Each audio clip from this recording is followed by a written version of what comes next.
بسم الله الرحمن الرحيم يسبح لله ما في السماوات وما في الأرض الملك القدوس العزيز الحكيم هو الذي بعث في الأميين رسولا منهم يتلو عليهم آياته ويزكيهم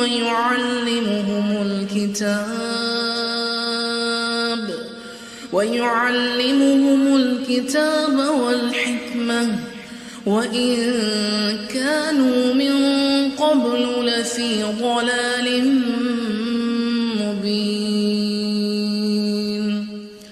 وآخرين منهم لما يلحقوا بهم وهو العزيز الحكيم ذلك فضل الله يؤتيه من يشاء والله ذو الفضل العظيم مثل الذين حملوا التوراة ثم لم يحملوها كمثل الحمار يحمل أسفارا بئس مثل القوم الذين كذبوا بآيات الله والله لا يهدي القوم الظالمين قل يا أيها الذين هادوا إن زعمتم أنكم أولياء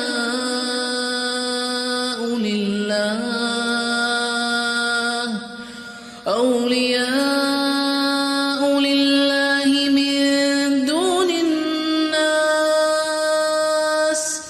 من دون الناس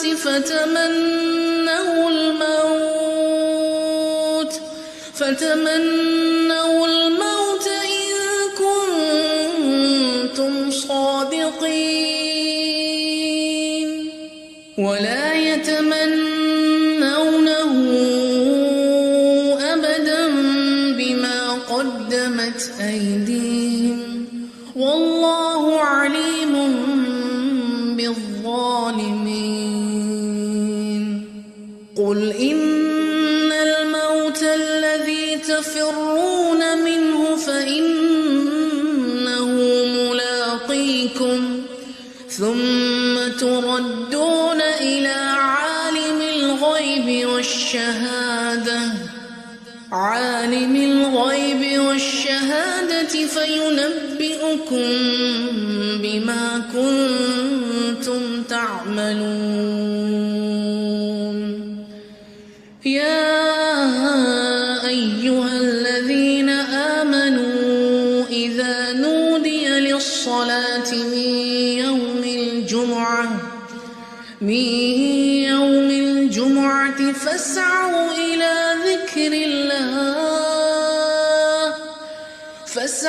إلى ذكر الله وذروا البيع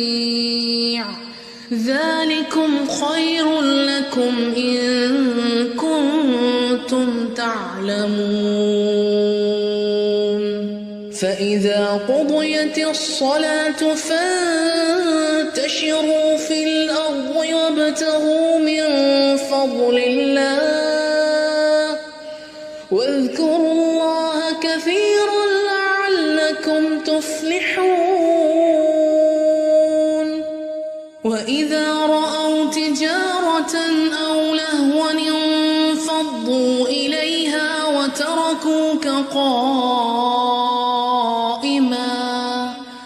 قل ما عند الله خير من اللهو ومن التجارة والله خير الرازقين